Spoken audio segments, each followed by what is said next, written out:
Indeed, we are. Let's cross over now to Siaya County, where our very own Sam Ogina is standing by. Sam, what can you tell us about the preparations there?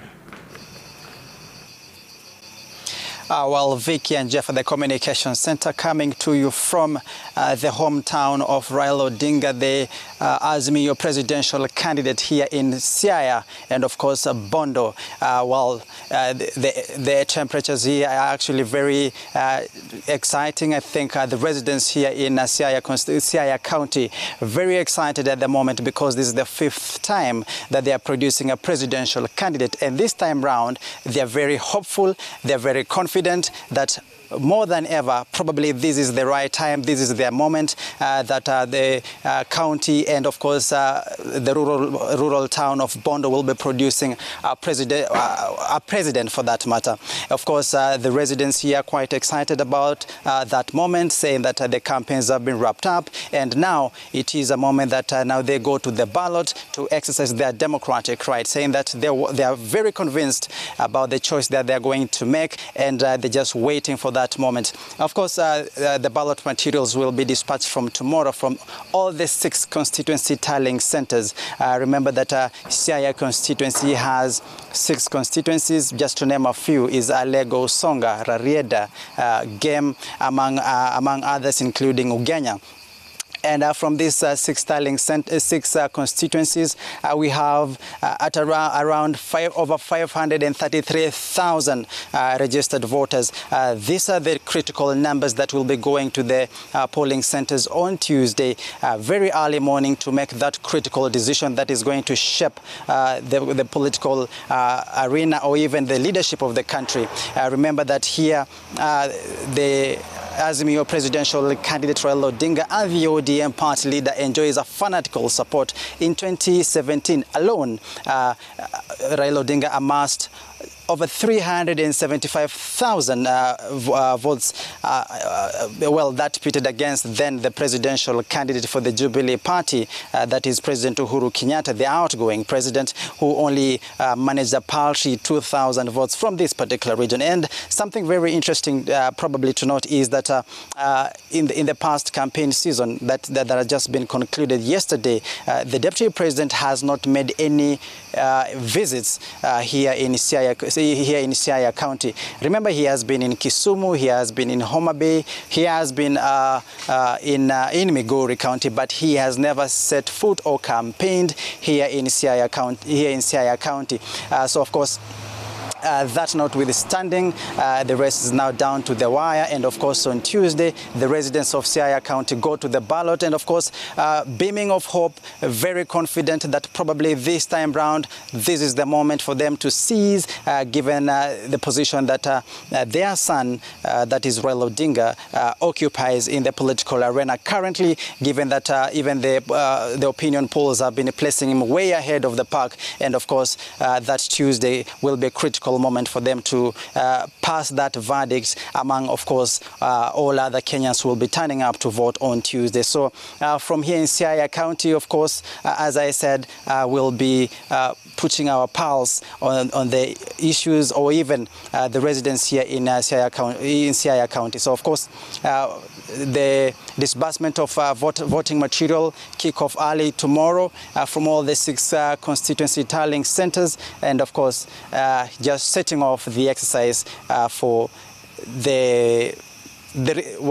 when the rubber meets the road. That is Tuesday, 9th of August, when Kenyans go to the polls to elect their 5th president of Kenya. Back to you at the Communication Center. All right, Sam Ogina there joining us live from Siaya County. We're literally covering this election wall to wall. Indeed we are. He was giving us the numbers, and Jeff, that's what it boils down to, this election cycle. It will be a numbers game. That's right. Let's head over to Meru County, where Hassan Mugambi is standing by with the situation there. Hassan, how are you doing? Good to see you.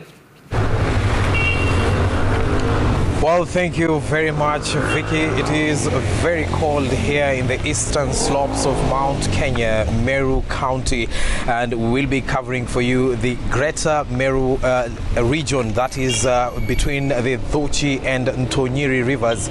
As we say here, Kuma, Dhuchi, Mwankan, Ntonyiri.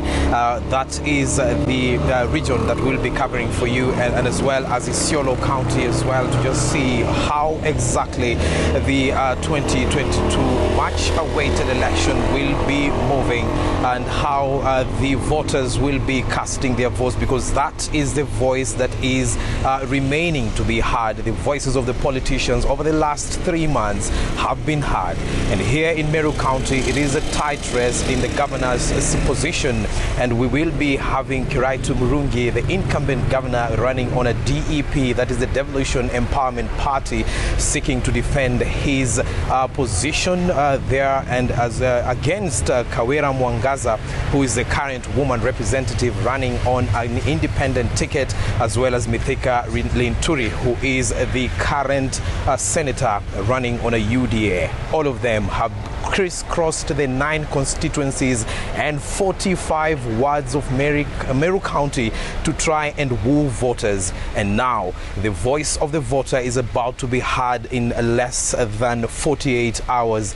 Ballot materials were being distributed today. We saw that both strategic and non-strategic, and we are expecting a brief from the IEBC returning officer for Meru County tomorrow, as well as the county commissioner, to just let us know how they have arranged themselves in as far as security is concerned. Remember, there was an incident yesterday where an aspirant's vehicle was torched.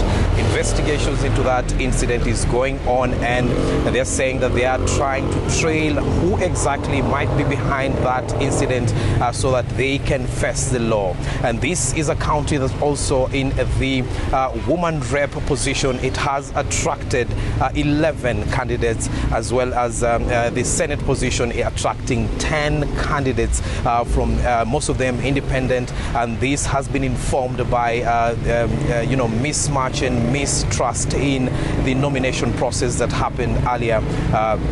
So they decided to go independent. A lot of those candidates, the 10 who are running for Senate and the 11 who are running for woman representative, are going on an independent. But there are some of them that have been classified as front runners, and in both of those positions. And these are 2 positions that are also is a question of wait and see, because a lot of those that have fronted themselves to do that are going on and are entering politics for the first time.